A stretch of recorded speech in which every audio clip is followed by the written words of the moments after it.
Okay, so we're going to go ahead and dive in. For those of you who may not have met me yet, I'm Dr. Abanulo, and this is part of our 2026 series of Tuesday Talks. Today's talk is about bladder pain syndrome.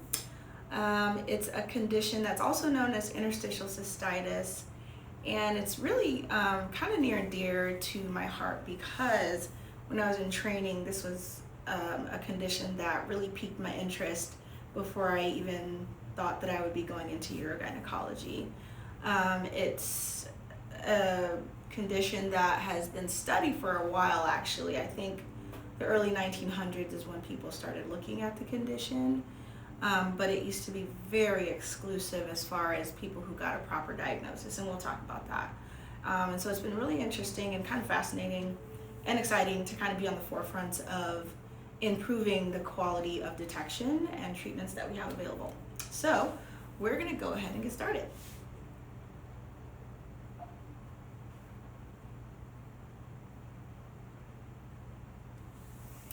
So we are here today to help you understand your urinary symptoms and empower your journey to wellness. Have you ever thought, why does my bladder hurt more when it's full and better when I urinate? And why do my symptoms keep getting dismissed? Am I doing something to cause my pain? These are just a few of the questions that I get from women who have been dealing with bladder pain syndrome for sometimes decades before they actually get in front of the right provider. As a matter of fact, a study that was done within the last 2 to 3 years found that less than 10% of women who had what is considered textbook criteria for bladder pain syndrome have received the proper diagnosis. And the fact of the matter is that you deserve answers, support, and care for this condition.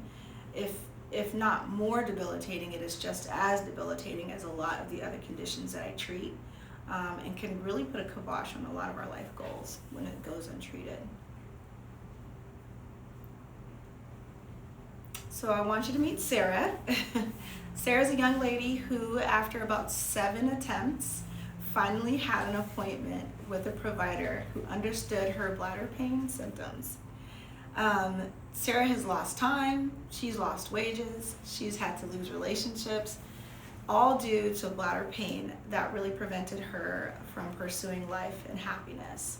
So going back to that number that I quoted one slide ago that said less than 10% receive a proper diagnosis, from that we extrapolate that millions of women with chronic bladder pain symptoms are undiagnosed or incorrectly diagnosed as recurrent UTIs, overactive bladder, psychosomatic, that's my favorite. And interestingly enough, I will add, I don't usually talk about men in this clinic, but it is a condition that impacts men as well. And for them, it's very similar symptoms that is gradually getting better recognized by our brothers and sisters over on the urology side of things. So what is bladder pain syndrome? So like I said, it's also known as interstitial cystitis, and the textbook definition says that it's a chronic bladder-related pain that lasts at least 3 months, and it's something that's not caused by infection or any other clear disease. And so we like to call it a diagnosis of exclusion, which has been true since the beginning of the studying of the condition. I think what's fascinating as we evolve is that the symptoms for bladder pain syndrome in my world are fairly unique compared to the other things that it could be, and I think we're just starting to catch up with that and really dive deep as a medical society. So the symptoms typically can be pressure, pain, or discomfort in the bladder. Not everyone has sharp needles running through the bladder every time their bladder is full. It can be just a discomfort. There's urinary urgency and frequency, And that pain improves after emptying the bladder. And for many of the patients that come in with these complaints, within 15 minutes or so, the pain can start to come back. And this is true especially true if someone's having what we call a flare-up.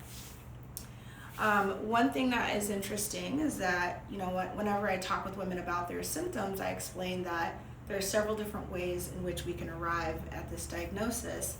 And there are 3 types that we can kind of sparse it out to when we try to categorize women that have chronic bladder pain. One is that it can be what we call a bladder-centric phenotype. The pain is local to the bladder. They may even have an abnormal cystoscopy where we see Hunner's lesions, which are these really, really bright red inflammatory spots. We may also see scarring, stars in the bladder, and these are white, scarred down areas of the bladder from the chronic inflammation. These patients tend to respond well to bladder-directed therapy. Then we have women that have systemic, widespread pain, and these are your women that might have fibromyalgia. They may also have a lifetime of bowel issues that no one's ever been able to understand, and they have a sensitization issue, essentially. They are hypersensitive to lots of allergies, lots of foods, things that other people can tolerate. There's a huge correlation in my experience with women that have mast cell activation syndrome. They'll come in with these very textbook bladder symptoms, and as we start to go through our very detailed history, I discover that, you've got issues in different parts of your body. And then the third type is a myofascial pelvic pain phenotype. These women will also have high-tone pelvic floor dysfunction. And actually about 80% of women that have bladder pain syndrome will also have components of high-tone pelvic floor dysfunction. And I'm going to explain that a little bit here in a couple of slides, but it came as no shock to me when I learned that. So what is actually happening? Why are these symptoms occurring? Okay. Now this is definitely my busiest slide, and if you're going to take a picture or a screenshot of anything today, this should be the screen, because it breaks down kind of the mechanism as we understand it today. When I did a research article on this topic in 2014, we didn't even have this information available, this kind of understanding. And so, like I said, we're seeing constant growth and movement towards better treatment. So this is how we understand it today. But the first step is that there's a trigger. Something happens. It could be 1 UTI, it could be 2 or 3 UTIs, it could be 5 years of recurrent UTIs. Hormonal changes. Some of my patients will have symptoms as they are heading towards their periods. It could also be stress.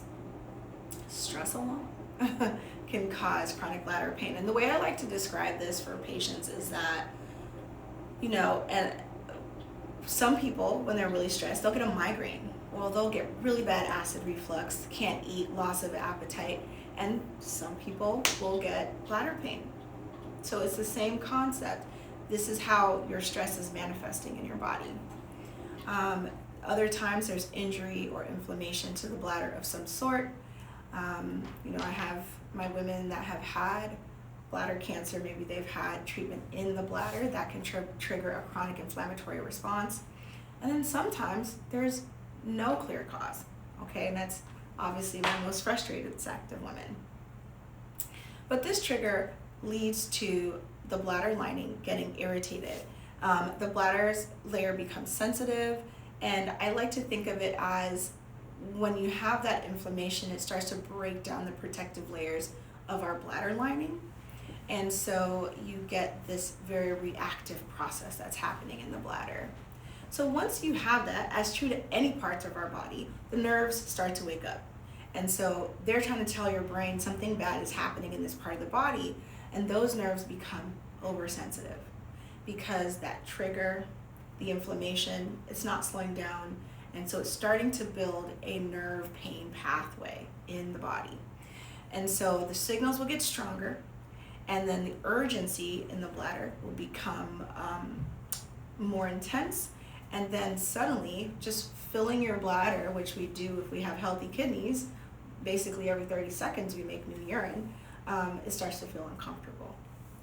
From there, our pelvic floor muscles tighten as your body tries to protect itself from this injury, this incitement that's happening in the bladder, and those muscles will stay tight. That is where the high tone pelvic floor dysfunction comes in, and that is where I think that crossover, or that's why I think that crossover is so strong.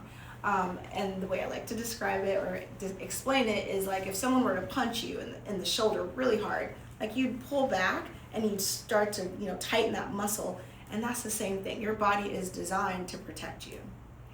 So we've got this loop now where we've got constant inflammation. It's painful, the nerves are firing to the brain, something's wrong. And then the pelvic floor muscle is doing its best to protect you. And so it starts to tighten. Now you may have difficulty with urination or incomplete urination. Or paradoxically, you have urge-related leakage because those muscles over time, if they're always clenched, they actually become weaker and less able to protect you from sudden urges, especially if those senses of urgency are stronger than baseline. So now we've got pain, we've got muscle tension, which leads to more pain. The bladder irritation increases the muscle tension, and so this cycle just goes on and on and on until we're able to break it. The last step is our nervous system. So now we're thinking central, right? So we started this nerve pain pathway, but those nerves are kind of at the periphery. They're out at the bladder. But once you build that loop of communication and it becomes such a regular presence in the body, now the nervous system is centrally turned up. Your brain and your nerves amplify these signals. Normal sensations feel painful, and now we're potentially spreading beyond the bladder. A lot of women will have lower back pain, tailbone pain. It might radiate down their legs, right? There are there's so many responses that the body is having to try to tell us something is wrong, okay? The flares will often become more frequent, and that, my friends, is chronic bladder pain syndrome.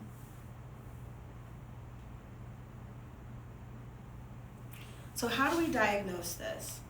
We do a very careful history. If you've been here to Femme Flôr, you know that I'm asking lots of questions that may seem very unrelated to the reason why you came in, and the same is very true for bladder pain. Again, going back to that 80% crossover with high tone pelvic floor dysfunction, I like to describe it as a trifecta, where we have bladder symptoms, pain with intercourse or just deep-seated vaginal pain, and then complications with bowel function, intermittent constipation, feeling like the stool is there but it just will not come down. All of that lives in this high-tone pelvic floor, which is tightening to protect you. So taking a thorough history, very important. And then we do the pelvic exam. The pelvic exam is another critical piece. So when we're doing the pelvic exam, I'm checking for sensitivities. We're checking for reflexes to see if there is a neurologic issue at hand. We're looking for pain points along the pelvic floor, behind the bladder. I have you empty your bladder. We do a urine sample, and then we check to see how well you're emptying. And then we kind of put all these pieces together to see in the immediate situation, what's our best next step. The urine testing that I do is looking for three things. We want to rule out infection, we want to rule out blood, and then we want to see if there are any signs of stones, because these are all things that can cause bladder pain, and those are things that can sometimes kind of masquerade as a chronic bladder pain syndrome. If you come in and you're complaining of urethral pain in particular, then we also really should be looking for ureaplasma. This is a tiny bacteria that does not show up on your typical urinalysis or vaginal swab, and it will basically colonize that urethral tissue and cause pain, bleeding, pain when you empty your bladder, okay? And then We also want to decide if we should be looking in the bladder sooner rather than later. So there's a procedure that historically has been shown to decrease bladder pain, and it's called cystoscopy with hydrodistension. For this procedure, which if you have chronic bladder pain, I'm just going to tell you right now, if they offer to do the cystoscopy in office, you should absolutely refuse. I have not seen a bladder pain patient yet who had a comfortable cystoscopy in the office. I think it's cruel and unusual punishment. I said what I said. So, but when we're doing this procedure, by stretching the bladder to an anesthetic capacity, one, it's been shown to be therapeutic. It can decrease the pain signals to the bladder. And two, it's diagnostic. So it helps us to see if there are those Hunner's ulcers in the bladder. And then it also helps to see if there's any chronic inflammation. Do the walls bleed easily? Then they should bleed. And so when we see these findings, sometimes our trajectory is a bit different. For one, we want to fulgurate, which is basically cauterize or burn the base of those ulcers. We may also inject a steroid directly into the bladder wall at the time of that cystoscopy. Those interventions have been shown to greatly help women that have those kind of abnormalities on cysto. For women who have a really low bladder capacity, or maybe you have hematuria that's unexplained, or if you're over 50 years old and you have these persistent symptoms, there's a good chance that you should have a cystoscopy as part of your initial workup. And if not then pretty soon after you've exhausted all of your conservative management options.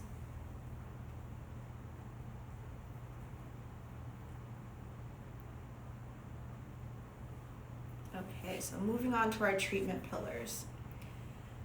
So when I was in training, we did a tiered approach, meaning you tried this, and if it didn't work, then you moved on to the next one, and you moved on to the next one.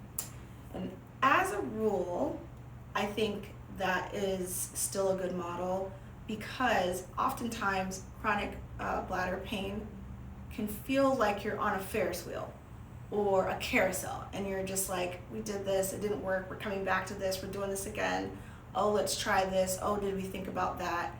And so it can be really hard to track progress or even feel like you're making progress, right?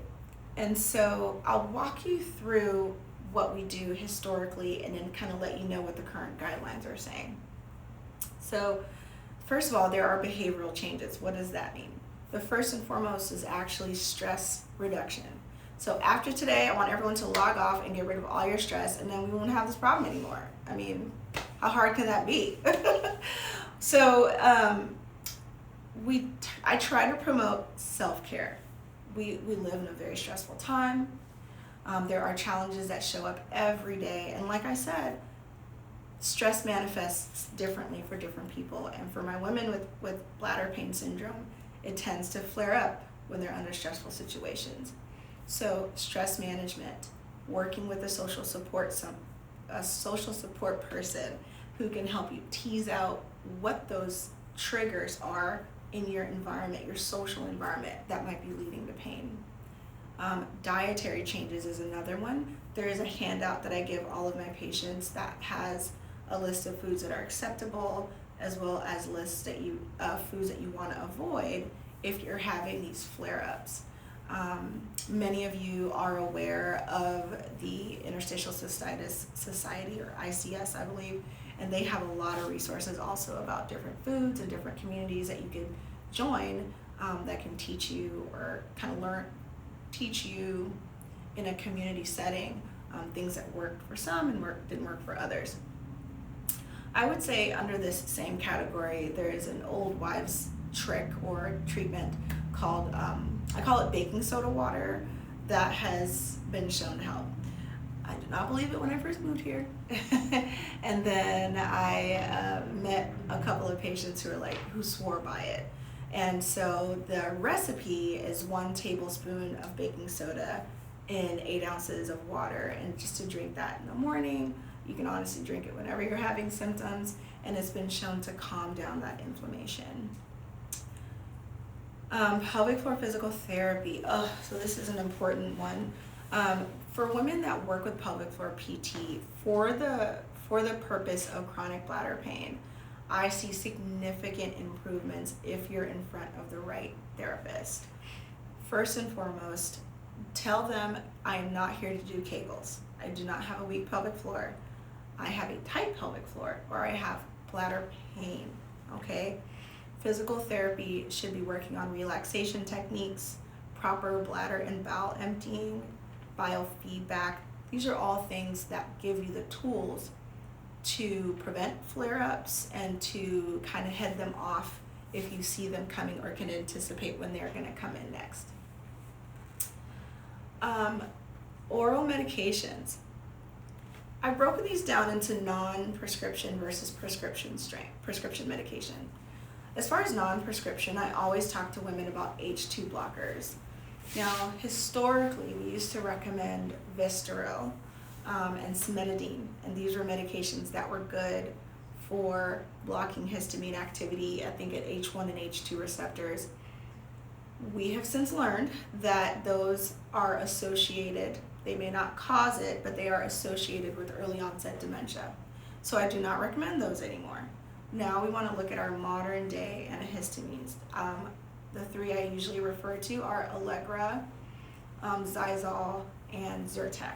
Okay, so these are medications that do not have that same association, but work on various histamine receptors. I think there are 4 different types of receptors, but they work on the different histamine receptors to, again, dampen, decrease that inflammatory response that's on repeat in the bladder and sometimes all over the body. Another one is Azo. This is an over-the-counter medication. You can also get a prescription as Pyridium. This is the stuff that turns your urine orange. And I usually recommend taking 200 milligrams every 8 hours. Try to keep it within a 3-day window, but for some of my patients, they take it once a day for a while, and I haven't seen any side effects from it. Preleaf is another one. Preleaf is a supplement that you can take if you know that your flare-ups are related to foods. So if you think you might be ingesting something that has a bladder irritant in it, then you take that Preleaf before you eat, and it decreases the reaction afterwards. It might even eliminate it altogether. And then another favorite right now, because we're always learning and changing, is Bladder Ease. Bladder Ease is something that you can reach for if you're currently in a flare-up and you want to cut back on the number of days that flare-up lasts, or the intensity of the bladder pain. Okay. I also talk to patients about D-mannose, which is a supplement that you can take. It's over the counter. You take it twice a day at 1,000 milligrams typically. And its mechanism is that it coats the bladder to make it difficult for bacteria to latch on. This is something that's pretty harmless, and it's a great additive to just help to hopefully ward off those recurrent UTIs that would just restart your whole treatment for your chronic bladder pain, if that is how you arrived at the diagnosis. All right. So as you can kind of see, we've got H2 blockers and H2 blockers is for women that have a hypersensitive high histamine level environment in their body. Azo is for pain. It's an analgesic. We've got Preleaf for women who find that foods trigger their symptoms. And then we have things like D-mannose or even probiotics. These are things that help women who have arrived at this diagnosis by having had a UTI. We want to break that cycle, okay? So every supplement is not for everyone. And we really try here at Femme Flôr, we try to design a treatment that's really tailored to how you present, how you show up, and what works best for you. Now, moving into our prescription strength medications, I'm going to talk about 4 different categories.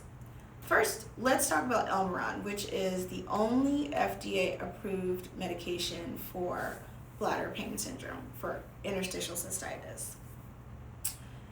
Elmiron is, I believe, for those who prescribe it, because I don't prescribe it, Elmiron, I believe, is ideal for someone who has active Hunter ulcers, or if the cysto is done and we see that, oh, you've got multiple inflamed areas, maybe a patchy bladder level, they might prescribe Elmiron.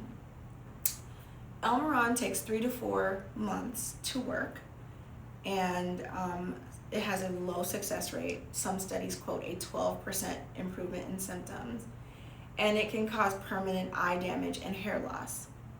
I just don't think it's worth it, so I don't prescribe it. Not when we have so many other tools that we could be using where you don't have to trade one problem for another. Now, amitriptyline is one that I will prescribe if we've reached the point where our conservative management is not working. Amitriptyline, we try to keep the dosing to 50 milligrams per night or less. And basically taking that each night can help to offset, again, the pain cycle, the nerve communication that's happening with the bladder, with the brain about the bladder. So that helps to cut that cycle. Along that same line are gabapentinoids. So this is like your pregabalin or your gabapentin. Not something I prescribe very often, but if we are starting to move towards a chronic nerve pain picture, again, these are medications that can help with that. Gabapentin essentially helps to disintegrate, for lack of a better word, the pain signal pathway that has developed due to that inciting factor. And then the last medication is cyclosporine. Cyclosporine, when I learned about the medication, is a cancer drug. So it has a lot of really bad side effects, but it is helpful for women who don't respond to any other treatment for their chronic bladder pain symptoms. Typically, again, reserved for women that have those visible ulcers or inflammation that's just not resolving on cystoscopy. Thankfully, I've never reached a point where I had to use cyclosporine. I'm usually able to get people to a much better state before we have to reach for that medication. All right, our next kind of area is what we call intravesical therapy. And one of those is the cystoscopy with hydrodistensions, which I've kind of already gone through with you. The other one are intravesical therapies, bladder installations. Now, bladder installation, essentially, we make this cocktail of medications and then we backfill it into the bladder. And we do that, I typically do that every week for 6 weeks. But some practices might do it every 2 weeks until you feel better. Or depending on what's in the cocktail, they might spread it out to once every 6 weeks. It really just depends on your location, how bad your symptoms are, and how you're responding to the medication. So my usual cocktail right now includes lidocaine, heparin, bicarb, which is baking soda, and then we may put some triamcinolone in the mix as well. So that cocktail essentially is working by getting lidocaine into the tissue for pain relief, which the introduction of lidocaine into an area of pain or any pain medication is again helping to cut that communication bridge between the inflammation and the brain.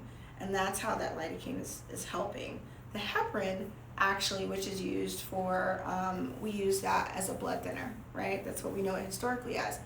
But in the bladder, it actually works as creates patchwork over the bladder wall to keep it protected from continued inflammation. It gives that tissue underneath a chance to heal.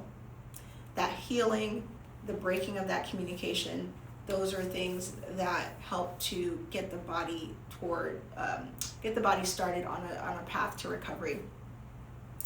The baking soda, it alkalinizes, right? So it helps to soothe acidity, but also helps to increase your ability to absorb that lidocaine.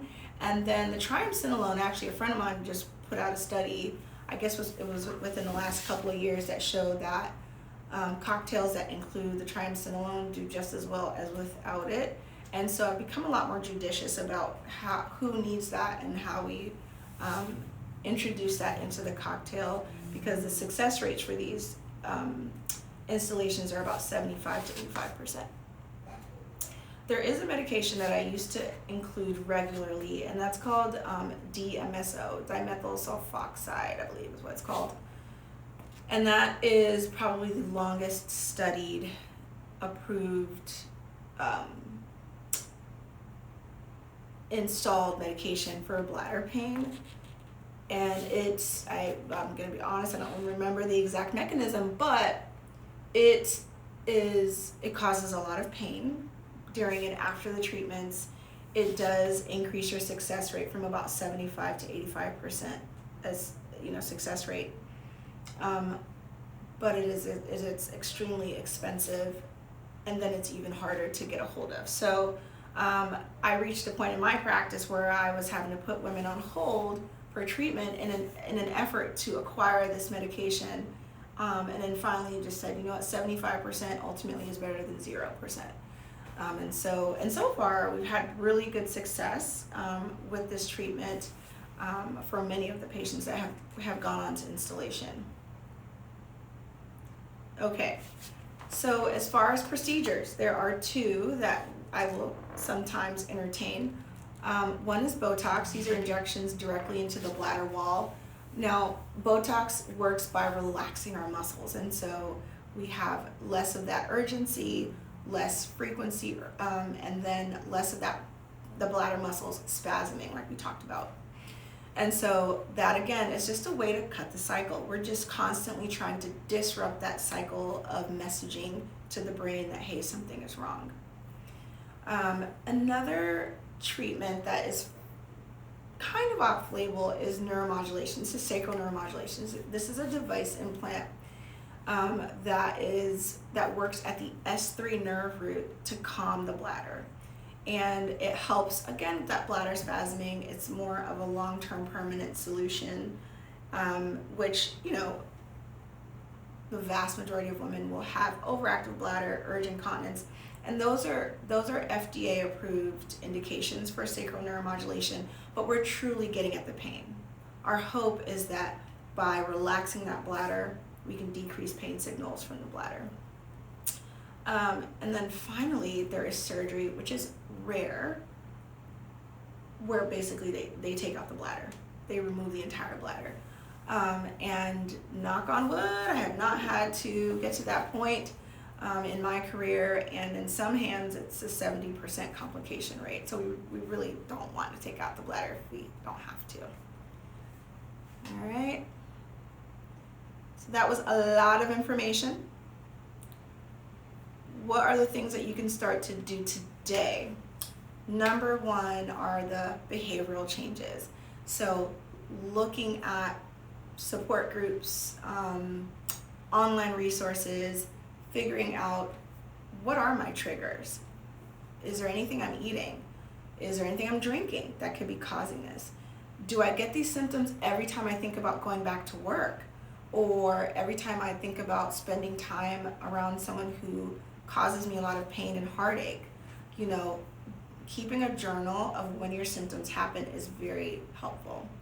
Social support, so working with someone who can help, again, teasing out our stress, finding out the things that really upset us, and teaching us how to cope and how to find outlets for that. Those are things that are considered kind of low-hanging fruit. And then finally, the over-the-counter medications that we talked about, those are readily available for you, and I strongly encourage you to do one thing at a time. Try not to throw the whole kit caboodle at it, and then keep track of what worked, what didn't work, what helped, what didn't help. The average patient that has chronic bladder pain will see 7 different providers before she ends up in front of the right person. And that is a long and literally painful journey.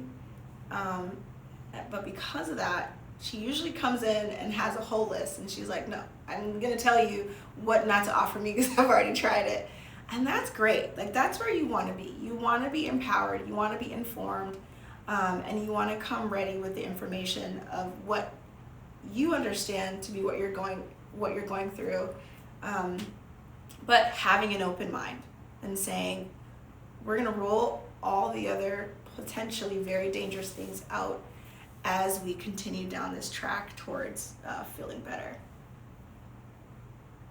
Okay.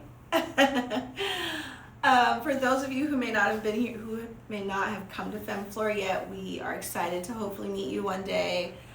Feel free to reach out to learn more at femmeflor.com. If you have questions that maybe you wanted to bring up later or offline, I'm more than happy to talk with you. And just know that you're not alone. Millions of women are dealing with this condition. We are definitely committed to your wellness journey. I think there's something in the chat. Okay, thank you. And we approach every woman the same. We want compassion, we want expertise, and we want to bring hope to you. Okay? All right, thank you guys.